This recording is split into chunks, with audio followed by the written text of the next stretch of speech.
सवाल नंबर 1, क्या भगवान राम का जन्म नेपाल में हुआ था? सवाल नंबर 2, गाड़ी में हरे रंग की नंबर प्लेट का क्या मतलब होता है? सवाल नंबर 3, रात में ट्रेन पटरी कैसे बदलती है? सवाल नंबर 4, कई बार फोटो में आंखें चमकती हुई क्यों दिखाई देती है? सवाल नंबर 5, एलईडी से हमेशा सफ़ेद रोशनी ही क्यों आती है? सवाल नंबर 6, नागा साधु नंगे क्यों रहते हैं? सवाल नंबर 7, पेट्रोल को उबालने पर क्या हो सकता है? सवाल नंबर 8, समुद्र में बाढ़ क्यों नहीं आती है? सवाल नंबर 1, क्या भगवान राम का जन्म नेपाल में हुआ था? दरअसल नेपाल के पीएम केपी शर्मा ओली ने ऐसा बयान दिया है जिस पर विवाद भी खड़ा हो गया है। पीएम ओली ने कहा है कि भगवान राम का जन्म भारत में नहीं बल्कि नेपाल में हुआ था, इसलिए भगवान राम भारतीय नहीं बल्कि नेपाली हैं। इतना ही नहीं, पीएम केपी शर्मा ओली ने यहाँ तक कहा है कि भारत में जो अयोध्या है वह नकली है जबकि नेपाल में असली अयोध्या है। पीएम ओली ने दावा किया है कि असली अयोध्या नेपाल के बीरगंज इलाके के पास एक गांव में भगवान राम का जन्म हुआ था। दरअसल इस दावे के सबूत देने के लिए अब नेपाल सरकार थोरी में खुदाई कराने जा रही है। यह जानकारी न्यूज एजेंसी ने दी है। खुदाई का जिम्मा नेपाल के आर्कियोलॉजिकल डिपार्टमेंट को दिया जा रहा है। ओली ने कहा था कि माँ सीता ही नहीं बल्कि प्रभु राम का जन्म भी नेपाल के बीरगंज जिले में हुआ था। उन्होंने थोरी नाम की जगह को राम की जन्मस्थली बताया था। इस दावे का काफ़ी मजाक भी उड़ाया जा रहा था। दरअसल ओली के बयान के बाद उनके आदेश पर नेपाल का डिपार्टमेंट ऑफ आर्कियोलॉजिकल एक्टिव हो गया है। उसने कुछ दूसरे मंत्रालयों से भी बातचीत की है। अब बीरगंज के थोरी में सर्वे कराने की तैयारी है। इसके बाद खुदाई का काम शुरू होगा ताकि कथाकथित वास्तविक अयोध्या यहाँ होने के दावे के सबूत जुटाए जा सके। डीओए के प्रवक्ता ने माना कि कई दूसरे मंत्रालयों से सर्वे और खुदाई को लेकर चर्चा भी शुरू की जा चुकी है। सवाल नंबर 2, गाड़ी में हरे रंग की नंबर प्लेट का क्या मतलब होता है? दरअसल वाहनों के नंबर प्लेट के रंगों को लेकर स्पष्टीकरण देते हुए सरकार ने कहा है कि बैटरी से चलने वाले वाहनों पर हरे रंग की नंबर प्लेट और उस पर पीले रंग से वाहन का नंबर लिखने का काम कथाकथित जारी रहेगा।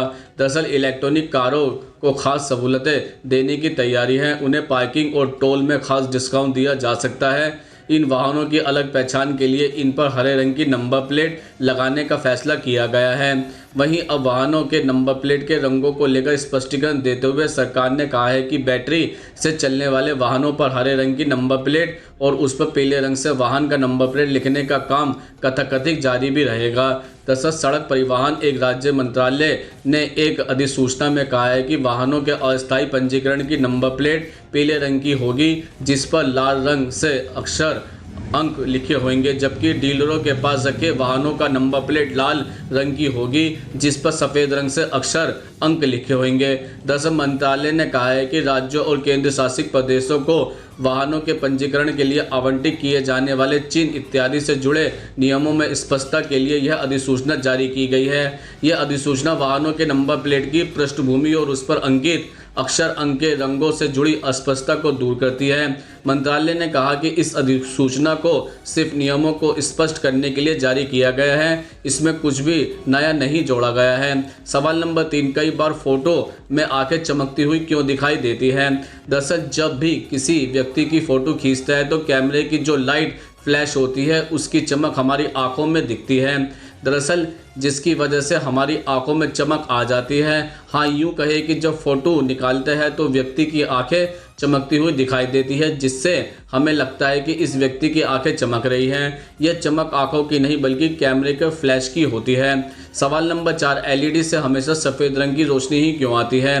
दरअसल एलईडी सीधे सफ़ेद प्रकाश का उत्पादन नहीं करती। एलईडी से सफ़ेद रोशनी पैदा करने के 2 तरीके होते हैं। नंबर 1, प्रतिदीप्ति नामक एक प्रक्रिया द्वारा नीली रोशनी को सफ़ेद रोशनी में बदलने के लिए एक फारफॉस कोटिंग के साथ एक नीली एलईडी का उपयोग करना। नंबर 2, सफ़ेद रोशनी पैदा करने के लिए लाल, नीले और हरे एलईडी का संयोजन। अलग अलग लाल, नीले और हरे के चिप्स की तीव्रता को अलग करके सफ़ेद रोशनी पैदा की जाती है। सवाल नंबर 5, नागा साधु नंगे क्यों रहते हैं? दरअसल नागा साधुओं का मानना है कि हम इस धरती पर प्राकृतिक रूप से नंगे थे तो क्यों इन कपड़ों के जंजाल में फंसे। शरीर उनके लिए कोई मायने नहीं रखता, उनके लिए साधना और भगवान ही सब कुछ है, इसलिए वो नंगे रहते हैं। सवाल नंबर 6, पेट्रोल को उबालने पर क्या हो सकता है? दरअसल अगर आप पेट्रोल को किसी बर्तन में रखकर उबालना शुरू करेंगे तो 280 डिग्री सेल्सियस पहुंचने से पहले ही वाष्प में बदल जाएगा। इस प्रकार आग नहीं लगेगी, लेकिन अगर पेट्रोल को उबाला जाएगा तो बहुत ही खतरनाक स्थिति पैदा हो जाएगी। पेट्रोल की अत्यधिक ज्वलनशीलता वाष्प अगल बगल में फैल जाएगी और अगर गलती से भी छोटी से छोटी चिंगारी मौजूद हुई तो इस एक झटके में ही अत्यधिक तीव्रता से आग लग जाएगी। दरअसल पेट्रोल को साधारण गैस चूल्हे पर उबाला ही नहीं जा सकता, क्योंकि पेट्रोल की वाष्प चूल्हे में से निकलती हुई आग के संपर्क में आते ही जल उठेगी। इस प्रक्रिया को इंडक्शन में किया जा सकता है क्योंकि उसमें आग या चिंगारी नहीं होती। दरअसल गलती से भी ऐसा खतरनाक प्रयोग करने की कोशिश न करें, नहीं तो अग्नि प्रकट हो जाएगी और आपको बहुत नुकसान भी हो सकता है। सवाल नंबर 7, रात में ट्रेन पटरी कैसे बदलती है? दरअसल ट्रेन के ट्रैक को बदलने के लिए एक विशेष यांत्रिक व्यवस्था की जाती है। इस व्यवस्था को रेलवे स्विच के रूप में जाना जाता है और इसमें रेलगाड़ी की जोड़ी होती है। इसे स्विचिंग रेल या पॉइंट के रूप में जाना जाता है जो एक दूसरे से जुड़े होते हैं। जैसा कि नाम से ही पता चलता है कि स्विचिंग रेल सीधे मार्ग पर या डिवाइसिंग पथ पर ट्रेन को निर्देशित कर सकती है जो एक घुमावदार रेल लाइन द्वारा स्थापित की जाती है। दरअसल पटरी बदलने का काम फोरमैन का होता है जो आवश्यक निर्देश मिलने पर पटरी के किनारे लगे एक हैंडल को नीचे की ओर खींचता है, जिससे नई लाइन पहली पटरी से सट जाती है और ट्रेन के पहिए का नया आधार बन जाता है। ट्रेन का पहिया इस नई पटरी को आधार मानकर उसकी तरफ मुड़ जाता है और शेष ट्रेन भी उसके साथ साथ मुड़ जाती है। कभी कभी जिस प्लेटफॉर्म पर ट्रेन आती है उसे बदलने के लिए आखिरी समय में पटरियों को बदल दिया जाता है। भारतीय रेलवे इस संबंध में अत्यधिक कुख्यात है। सवाल नंबर 8, समुद्र में बाढ़ क्यों नहीं आती है? दरअसल आज भी इस धरती पर 70% से अधिक जल है। धरती के वजन से 100 गुना ज़्यादा इस धरती ने जल को वहन कर रखा है। मानव आबादी धरती के मात्र 25 से 20% हिस्से पर रहती है, उसमें भी अधिकतर पर जंगल, रेगिस्तान, पहाड़ और नदियां हैं। इस 20 से 25% हिस्से में ही सदस्यों के अंबार लगे हुए हैं। ऐसे में समुद्र के 70 से 75% हिस्से को तो अभी मानव संपूर्ण रूप से देख भी नहीं पाया है। दरअसल वैसे इसके कई कारण हो सकते हैं, पर हम आपको कुछ प्रमुख कारण बताते हैं जो कि इस प्रकार है। नंबर 1, स्तर के कारण। दरअसल समुद्री सतह दुनिया की सबसे निचली सतह और बहुत ही लंबे चौड़े क्षेत्र वाली जगह होती है जिसमें पानी का एक बहुत बड़ा भाग समा सकता है। नंबर 2, वाष्पीकरण के कारण।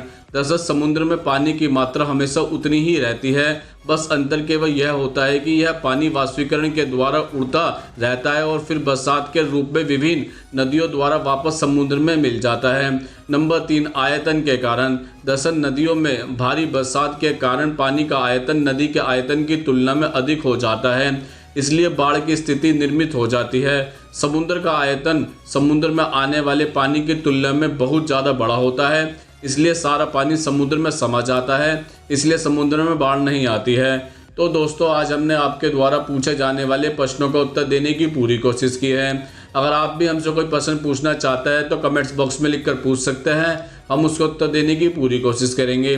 और हाँ दोस्तों, आपके द्वारा काफ़ी सारे सवाल हमसे पूछे जाते हैं, सारे सवालों का जवाब देना हमारे लिए संभव नहीं है, उसके लिए हम आपसे माफ़ी चाहते हैं। अगर ये वीडियो आपको पसंद आई हो तो उसको लाइक करें, कमेंट्स करें, ज़्यादा से ज़्यादा शेयर करें और हमारे चैनल को सब्सक्राइब जरूर करें। नमस्कार दोस्तों।